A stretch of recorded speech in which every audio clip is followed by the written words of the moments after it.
우리 동북 공동체 준비 잘 하셔서 훌륭하게 하셨습니다.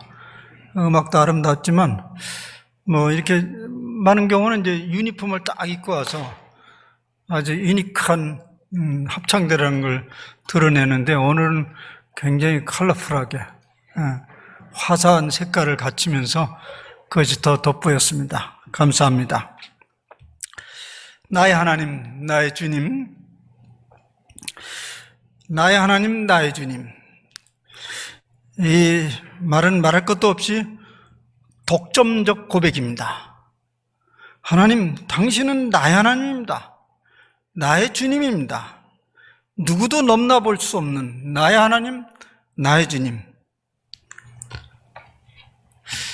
그 독점적 고백이 우리의 고백이 되어야 된다, 이런 제목으로 오늘 말씀을 생각하고자 합니다. 제 생애를 돌이켜보면 저도 그런 사람들이 있어 왔습니다. 사람, 나만 그를 존경하고 그분이 나만 좋아하기를 바라는 그런 사람들이 있었어요. 그런데 그게 쉽지 않아요. 독차지하고 싶은데요, 돌이켜보면 나만 존경하는 것도 아니고 다른 사람도 그를 존경하고, 나만 좋아하는 줄 알았더니 그분은 또 다른 사람도 좋아해요. 대학 때의 일이었습니다. 우리 영문학을 강의하는 제롬 브루닉이라는 미국 신부님이 계셨는데요, 저는 그분을 존경하고 좋아했습니다.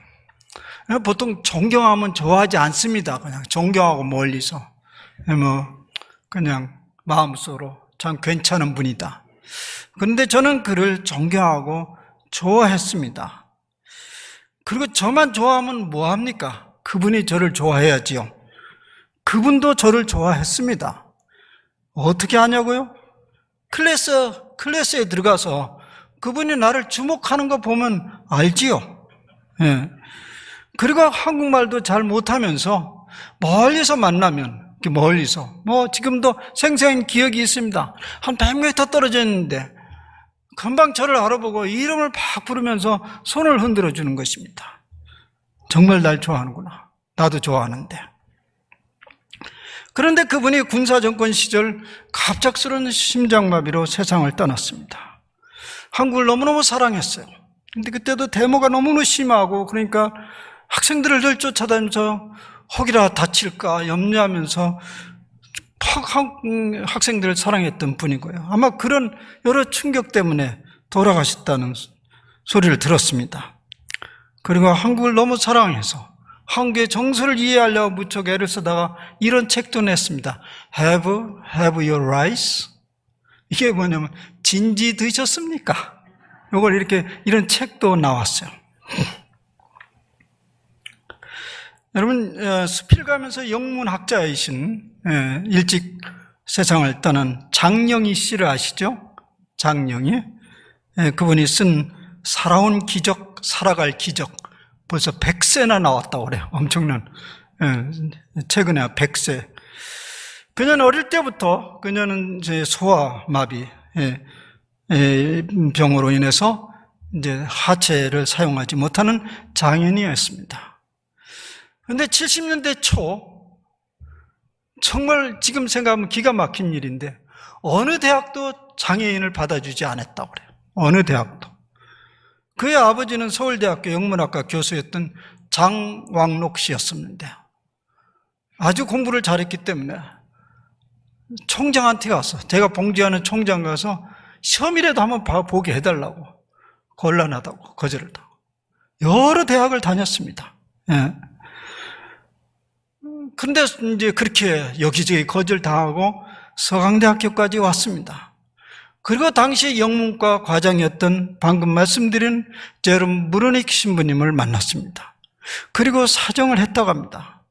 시험이라도 보게 해달라고 말입니다. 그랬더니 그 브루닉 신부가 너무나 의아하게 바라보듯이, 무슨 그런 질문이 있는가? 시험을 머리로 보지 다리로 보는가? 장애인이라고 해서 시험 보지 말라는 법이 어디 있는가? 당신 혹시 바보 아냐? 그렇게 얘기를 하다는 것입니다. 더 이상 전개하고 싶지 않고 그런 분을 제가 존경했고 그분이 저를 사랑했습니다. 그래서 갑작스러운 죽음에 저는 매우 아팠고 슬펐습니다. 저는 그분의 장례식과 장지까지 쫓아서 억지로 끼어들어서 그분의 시신운굴에 참여를 했습니다. 용인에 그 예수의 묘지가 있는데요. 거기까지 가서 이제 참여를 했고, 장례가 다 마치고 우리 선후배들이 앉아서 그분에 관한 이야기를 나누고 있었는데요. 그분이 나만 좋아하는 줄 알았는데 거기에 참여한 그분의 제자들이 모두 다 한결같이 자기만 인정하고 사랑해 줬다는 거예요. 제가 속았구만. 그런 생각을 했겠죠. 순간 그런 생각이 없지 않았지만 이내 그분의 사랑이 그렇게 컸구나. 큰 나무는 그늘이 넓다더니 그런 생각이 들었습니다.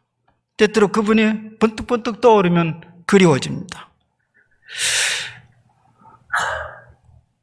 우리는 하나님을 나의 하나님, 나의 주님이라고 부르는 것이 너무 과분합니까? 말도 안 된다고 생각하십니까? 그러면 그분이, 그 하나님이 제가 경험한 그 불운익 신부님보다 크지 않나요? 얼마든지 그분은 나의 하나님, 나의 주님이 되십니다. 어떻게 그렇게 될 수 있나요? 그것을 매우 실감 있게 전해주는 한 분이 오늘 본문에 나타납니다. 그가 하나님을 그렇게 갈망하고 경외하는 사람이었기 때문에 그분이 나의 하나님이라고 부를 수 있게 되었나요? 한번 잠깐 여기 사진을 한번 봅시다. 이것은 바티칸의 시스티나 성당에 있는 미켈란젤로가 그린 그림입니다. 누굴까요? 제가 방금 소개했습니다. 야곱입니다. 생김이 굉장히 거룩하고 경건하게 보입니까? 눈은 놀란 눈을 뜨고 있죠? 그 탐욕스러움이 여기는 붙어 있죠? 자연스럽지 않아요. 이게 야곱의 인격을 그대로 드러낸 것입니다. 그 사람은 우리보다 인격이 더 낫지 않는 사람이었습니다. 어쩌면 조금 더 나쁠 수 있습니다. 자기중심적이고 이기적이고 욕심스럽고 지배욕과 성취욕이 대단했던 사람이었습니다. 정착과 안정욕구의 목이 마른 속물이 가득한 인물이었습니다. 그런데 그가 어떤 동기로 조상의 하나님이 나의 하나님, 나의 주로 바뀌었을까요? 오늘 말씀의 19절에 보면 그곳 이름을 베델이라 하였더라. 이 성의 이름은 옛 이름은 루스더라. 베델은 하나님의 위라는 뜻이고 루스라는 말은 도피처라는 뜻입니다. 이 루스의 들판이 그에게 있어서 베델이 되었습니다. 하나님의 집이 되었습니다. 언제 어떤 상황에서 들판이 베델이 되었나요? 야곱이 나그네의 여정에서 그렇게 되었습니다. 그리고 언제 아브라함과 이삭의 하나님이 나의 하나님이 되었습니까? 1년의 나그네 삶이 마무리됐을 때의 일이었습니다. 이제 이 과정을 조금 더 자세히 살펴보겠습니다. 야곱은 속이고 빼앗는 과정에서 졸지에 나그네가 되었습니다. 아버지에게 자신이 장자 에서라고 속였습니다. 양의 탈을 쓴 이리로 행세한 거죠. 에서의 옷과 염소 새끼의 가죽으로 위장하고 자신을 장자 에서로 가장했습니다. 그래서 야곱은 에서가 받아야 될 장자의 상속권을 가르쳤습니다. 순리대로 살지 않고 편법을 쓰면서 자기 권리를 찾아낸 사람입니다. 과욕이 어리석음을 낳듯이 이로 인하여 그는 졸지에 나그네가 되었습니다. 그리고 형 에서의 위협을 피하여 피난길에 올랐습니다. 자신이 살던 브엘세바를 떠나서 본래 조상이 떠났던 그 하란 지역으로 피난을 갔습니다. 브엘세바에서 하란까지는 걸어서 약 한 달 이상 걸리는 거리입니다. 분노한 형 에서의 추격을 두려워하면서 발빠른 도망자 신세가 되었지요. 그는 해가 질 때까지 가파르길을 건너서 베델까지 도착했습니다. 소위 루스죠. 이제 그게 베델이 된 거지만, 부엘세바에서 베델까지는 약 100km 정도 되는 거리니까요. 하루길에 그걸 걸을 수 있는 거리는 아닌데요. 어쨌든 얼마나 에서의 그 위협이 살기등등했는지 그걸 암시해 줍니다. 주랭랑을 친 거죠. 몸은 지쳐 있었습니다. 그곳에 어느 한 곳에 머물렀습니다. 그리고 돌을 베개로 삼아서 들판에 몸을 뉘었습니다. 누워도 편할 리가 없겠죠. 지금 야곱은 억지로 탯줄이 끊겨진 상황으로 묘사됩니다. 갑작스럽게 탯줄이 끊겨진 상황.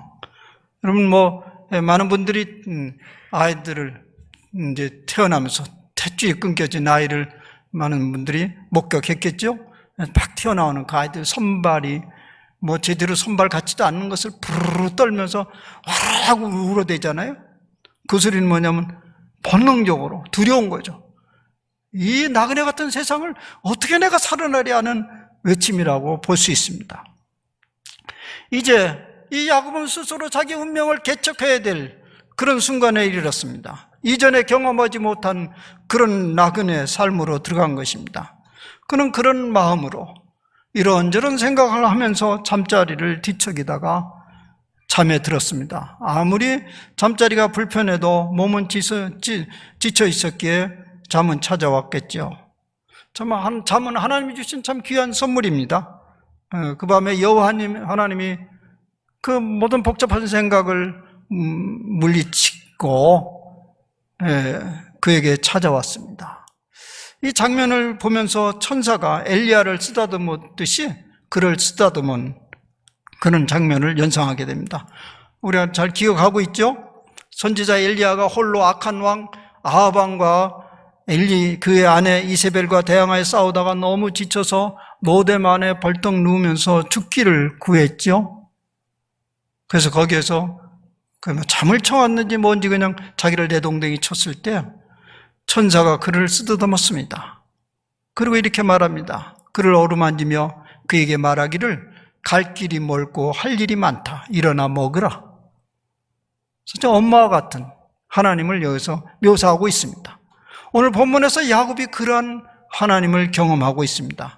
허전하고 외롭고 불편한 그 환경이 잠을 청하는 동안 모든 근심이 물러갔고 그에게 하늘문이 열리는 것을 경험했습니다. 꿈에 본즉 사닥다리가 땅 위에 서 있는데 사닥다리가 쫙 서 있죠. 가끔 그림 보죠. 저 끝은 하늘에 닿았고 밑은 땅에 닿았습니다. 그곳에 하나님의 사자가 오르락 내려가는 것을 보게 된 것입니다. 이 나그네 길은 스스로 자초했습니다. 욕망과 거짓이 만들어낸 일입니다. 그런데 오늘 펼쳐지는 장면은 하나님이 그 야곱의 그런 실수 어리석음을 못 본 것처럼 하나님이 그의 보호자로 나섰습니다. 우린 여기서 묻습니다. 무엇 때문에 야곱 같은 인간을 하나님이 그렇게 보호해 주어야 하나요? 우린 종종 그런 사람을 보게 되지 않습니까? 무엇 때문에 하나님이 저를 저렇게 지켜주시나요? 저에게 저렇게 물질을 쏟아부어 주시나요? 무엇 때문에 저를 저렇게 잘 나가게 하시나요? 무엇 때문에 다윗을 그렇게 보호하시나요? 야곱의 경검 때문입니까? 그것은 하나님의 속성 때문에 그렇습니다. 하나님 자신의 속성 때문에 그렇습니다.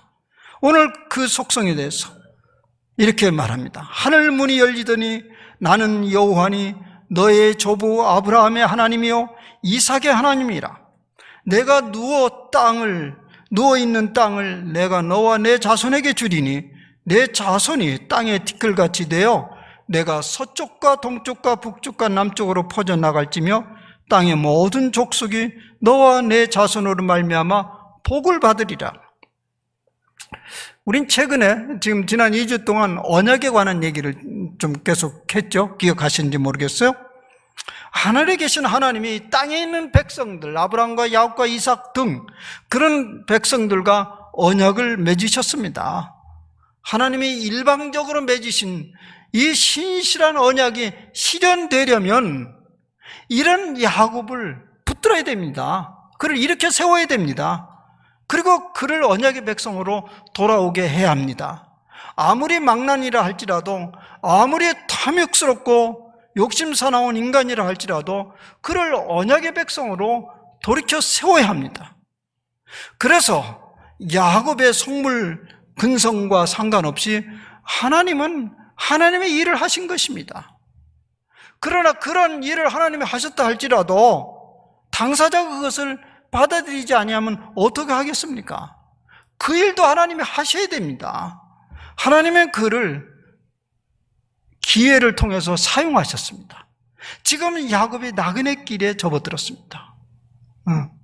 하나님은 하나님의 나그네 길로 만든 건 아닙니다. 그가 나그네를 자초했지만은 하나님이 그 기회를 사용해서 하나님의 신실한 은총을 받아들이도록 지금 그것을 만들어가고 있는 것입니다.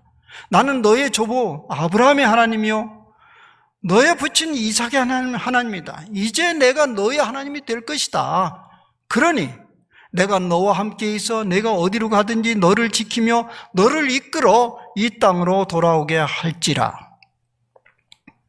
근데 이런 말씀이 참 너무나 중요하고 귀한 말씀이죠.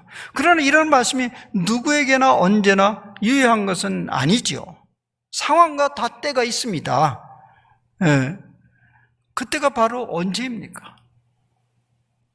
여러분들이 자녀들에게 그런 얘기들을 가끔 들려줬을 것이요.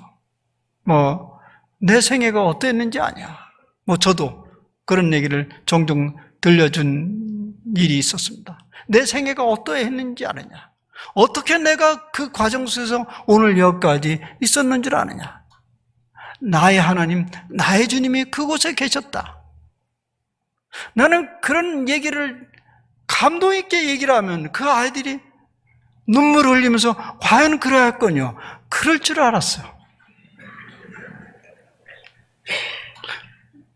그렇군요.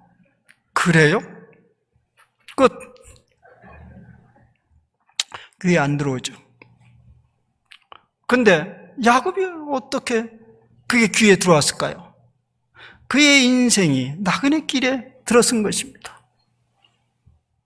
만약 이 말씀이 야곱이 부모 곁에서 이삭과 리브가 곁에서 총애를 받으며 편안히 지날 때에 들었더라면 대수롭지 않게 넘겼을 것이죠. 너의 하나님이라는 걸 거부하지는 않았겠지만 여전히 마음 깊은 곳에는 우주의 하나님, 조상의 하나님, 부모의 하나님으로 남아있었을 것입니다. 그런데 그가 나그네 길에 있었기에 하나님의 음성이 마음 깊이 들어오기 시작했습니다. 하나님, 당신이 나의 주부와 나의 조부와 부친의 아버지라면 부친의 하나님이라면 왜 내 하나님이 안 되겠습니까? 그러자 곧바로 다음 이야기가 들려옵니다. 내가 너와 함께 있어 내가 어디로 가든지 너를 지키며 너를 이끌어 이 땅으로 돌아오게 할지라. 내가 내게 허락한 것을 다 이루기까지 너를 떠나지 아니하리라 하십니다. 뿌리가 흔들리는 나그네 인생인데 그 하나님을 만나지 않으면 어떻게 나머지 나그네의 삶을 완주할 수 있겠습니까? 그는 잠에서 깨어나자마자 이렇게 고백을 합니다. 여호와께서 과연 여기 계시거늘 내가 알지 못하였도다. 즉 조부의 하나님, 부친의 하나님이 내 하나님이기도 하는데 이것을 내가 알지 못했구나. 이제 내가 나그네 길에 접어들었지만은 이제 나는 혼자가 아니다. 그런 깨우침을 얻게 됩니다. 그래서 그는 그곳을 베델, 하나님의 집이라고 칭하였고요. 거기서 그는 나의 하나님이 될 수 있는 가능성을 보게 됩니다. 저는 여기서 가능성이라고 했어요. 깨우침이 있었어요. 그러나 그 한 번의 경험으로 나의 하나님, 나의 주님이 된 것은 아닙니다. 그 사실에 눈이 떴을 뿐이죠. 여전히 그것을 자신의 삶으로 녹여내는 데는 하나의 또 일련의 과정이 있었던 것이죠. 그래서 이렇게 하나님의 약속한 것을 다시 하나님께 거래를 합니다. 약속을 또 다시 받아내요. 나와 함께 계셔서 내가 가는 이 길에서 나를 지키시고 먹을 떡과 옷을 주시어 내가 편안히 아버지 집으로 돌아오게 하시면 여호와께서 나의 하나님이 될 것이요. 이 나그네 길에서 배달이 시작되었지만은 1년의 나그네 길이 완성되기 전까지는 나의 하나님이 될 수 없었던 것이죠. 예. 여러분, 우리 삶 전체가 나그네 길이지만 우리 나그네 길은 이렇게 반복되고 있습니다. 떠나서 어디에 도착하는 듯 하다가 또 떠나고, 그런 일련의 과정이 한 틀이 되면서 우리는 그 안에서 하나님의 집을 경험하고, 그분이 나의 하나님이었구나, 그것을 경험하는 거죠. 야곱의 이런 일련의 나그네 인생을 통해서 하나님이 우리에게, 오늘 말씀을 통해서 우리에게 도전해오는 세 가지 질문이 있습니다. 첫째, 진실로 여러분들은 인생의 나그네 길을 경험하고 있습니까? 둘째는 베델을 경험한 적이 있습니까? 셋째는 나의 하나님, 나의 주님을 경험하고 있습니까? 첫째, 우리의 인생은 진실로 나그네 길인가요? 그런데 왜 우리는 끊임없이 그렇게 안정과 안전을 추구하는 버릇으로부터 벗어나지 못하나요? 그런데요, 우리는 하나님과 우리 사이에 끊임없는 숨바꼭질을 하고 있습니다. 우리 다 안정과 안전을 추구합니다. 탄탄한 노후 대책, 탄탄한 미래. 근데 탄탄한지는 하나님은 아시죠. 하나님은 당신이 사랑하는 언약의 백성들에게 이 땅에 어디에도 탄탄하고 안전 보장은 없다라는 것을 체험하도록 하십니다. 야곱이 장자권을 빼앗은 건 다름이 아니죠. 야곱이 장자권을 순리적이 아닌 방법으로 빼앗은 것은 탄탄한 안정권에 들어가기 위해서 그랬습니다. 그런데 하나님의 계획은 달랐어요. 그걸 통해서 그를 나그네로 만들어버렸습니다. 그때 비로소 그는 하늘문을 여시고 하나님을 독점하는 경험을 하게 됩니다. 나의 하나님. 그때 우리는 인생에 도달할 목표점을 보게 됩니다. 현재를 나그네로 받아들일 수 없으면 그가 도달할 목표점도 없습니다.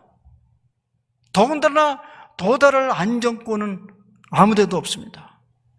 그래서 계속적으로 불안한 삶을 이어갈 수밖에 없습니다. 사방팔방이 가로막혀 누구의 도움도 기대할 수 없는 그런 상황을 경험한 적이 있습니까? 사방팔방이 다 닫혔어요. 오직 뚫린 것은 하늘밖에 없어. 그것이 바로 진정한 나그네 경험입니다. 사실 우리 인생의 전국적인 운명이 그러합니다. 전국적인 운명이 그러합니다. 그것이 바로 나그네 인생길의 특징입니다. 그럴 때 비로소 우리는 우리 삶의 우선순위와 목표가 보이게 됩니다. 야곱은 여전히 안전한 고향 땅을 갈구했습니다. 그럼에도 계속 갈구했어요. 그런데 야곱 생에 그런 일이 결코 벌어지지 않았습니다. 늘 떠나서 도착하면 또다시 나그네 길로 돌아서곤 했고요. 그리고 그의 마지막 생에도 그는 나그네 길에서 눈을 감아야 했습니다. 기근 때문에 처음 떠나왔던 부엘사벨을 지나 애굽으로 들어갔습니다. 하나님은 처음부터 야곱을 나그네 삶으로 불렀습니다. 그래서 둘째를 장자로 삼으셨습니다. 그가 그냥 둘째로 머물렀더라면 그런 일이 없었을 수도 있어요. 장자로 삼으셨고, 또 그가 가장 총애하는 요셉을 애굽으로 떠나보낼 수밖에 없었습니다. 그러한 과정 속에서 욕심 사나운 야곱은 인생이 나그네요, 돌아갈 곳도 나의 하나님, 조상의 하나님이라는 사실을 받아들이게 됩니다. 오늘도 하나님은 우리를 그러한 나그네 인생길로 초대하신다는 것을 알아차려야 합니다. 그러면 우리 모두는 그러면 길동무가 되는 것입니다. 함께 걷고 있는 길동무. 거기에서 참된 하나님의 백성이 나타나고 공동체가 나타나는 것입니다. 둘째는 베델을 경험한 적이 있는가? 나그네 인생길에서 베델 즉 하나님의 집을 만나지 아니하면 끝없이 펼쳐지는 나그네 길을 받아들일 수가 없습니다. 나그네 길은 끝없이 펼쳐지는데 그것이 베델이 아니면 우리가 그것을 어떻게 감당할 수 있습니까? 그래서 하나님은 그것을 베델로 만들어주신 것입니다. 사실 우리가 머물고 있는 지금 이곳이 영원한 집이 아닌 것을 분명히 알고 있습니다. 또 영원히 누릴 것도 아닌 것을 잘 알고 있습니다. 그렇다고 해서 우리가 머물고 있는 이곳이 아무것도 아닌 것은 아닙니다. 왜냐하면 그것이 베델이기 때문에 그렇습니다. 그래서 우리는 모순되게도 나그네 길에 있는 인생이지만 이곳이 바로 하나님의 나라이어야 합니다. 하나님 나라를 보지 못하고 나그네 길을 걷는다면 그 인생은 얼마나 허무하고 무거운 짐이 되겠습니까? 더 어리석은 일은 나그네 길을 모르는 사람들은 허탄한 안정을 하나님 나라로 오인하게 됩니다. 모순되게도 이 둘은 잘 통합되고 소화되어야 됩니다. 여러분들이 그런 삶을 경험한다면 그야말로 그것이 안정권에 들어간 것입니다. 성숙한 신앙이라고 말하겠습니다. 셋째는 나의 하나님을 경험한 적이 있는가? 여전히 우주적인 하나님이십니까? 여전히 성경의 하나님이십니까? 여전히 조상의 하나님이십니까? 아니면 나의 하나님을 경험한 적이 있습니까? 야곱처럼 여러분의 삶을 돌이켜보았습니까? 나그네 길에서 나를 지키시고 먹을 떡과 입을 옷을 주시어 평안히 아버지 집으로 돌아가게 하시오면 여호와께서 나의 하나님이 되실 것이요. 반복되는 나그네 인생길에서 이런 경험을 하신 적이 없습니까? 누가 그런 여정에 함께 하셨습니까? 그때 바로 나의 하나님, 나의 주님이라고 고백하게 하는 순간이었습니다. 거기서 우리는 이 나그네 길을 이렇게 묘사할 수 있습니다. 만약 그 과정 속에서 나의 하나님, 나의 주님을 만나는 그 삶이었다면 그 삶의 과정을 그렇게 남은 생애를 끝을 맺는다면 천상병 시인의 말처럼 소풍 나온 세월이었을 것입니다. 신앙이란 나그네와 같은 인생길에서 마음 깊이 나의 하나님, 나의 주님을 만나는 과정입니다. 사실 야곱이 이런 경험을 한 후에 그 베델은 늘 그 마음의 고향이었습니다. 그래서 인생 여정에서 매우 심각한 일이 부딪힐 때마다 그 베델로 올라가서 여호와 하나님께 제단을 쌓고 그 하나님의 도움을 청하곤 했고, 그래서 힘겨운 나그네 길을 넘어가곤 하였습니다. 사랑하는 여러분, 이곳 모세골 공동체 교회가 여러분 각자의 베델이 되기를 바랍니다. 그래서 이곳에 올 때마다 나의 하나님, 나의 주님을 만나고 부르짖는 곳이 되기를 바라고요. 그것이 또 다시 이동되어서 여러분이 거하는 그곳마다 그것은 하나님의 집이요, 거기에 나의 하나님, 나의 주님이 계시는 것을 경험하시기를 바랍니다. 그 베델에 우리 우주적 하나님, 조상의 하나님, 목사의 하나님만 계시면 안 되지요. 나의 하나님이 계셔야 됩니다. 그래서 우리 모두에게 이곳에 나의 하나님, 나의 하나님이 계시는 베델이 되기를 바라고요. 그래서 이 나그네적 삶에서 하나님과의 자유로운 소통의 길을 열어가며 사시기를 바랍니다. 기도합시다. 주님, 인생들은 어리석습니다. 너무나 미시적입니다. 당장 부딪히는 일과 사건과 사람 앞에 전전긍긍합니다. 그러나 우리 하나님은 얼마나 거시적인지요. 그 하나님이 나의 하나님, 나의 하나님, 나의 주님이 될 때 우리는 좀 더 크게 인생을 내다볼 수 있음을 오늘 말씀에서 가르쳐주고 있습니다. 우리의 인생길이 나그네길의 한 과정이라는 것을 볼 때만에 하나님의 거대한 시야를 볼 수 있음을 오늘 말씀에서 가르쳐 주셨습니다. 주님 감사합니다. 우리 하나님은 우주 하나님이 온 세계를 다스리는 하나님뿐만 아니라 나의 하나님, 나의 주님입니다. 우리가 계시는 그곳에 바로 하나님이 집이 되고 또 나의 하나님이 그곳에 계심을 우리가 늘 경험하면서 살아가게 하옵소서. 그리고 우리는 결국 도달될 목표점이 있는 나그네 인생길이라는 것을 진실로 받아들이면서 우리 주님과 동행하는 그런 삶을 추구하는 생애가 되게 하여 주시옵소서. 우리 주 예수 그리스도의 이름으로 감사하며 기도하옵나이다.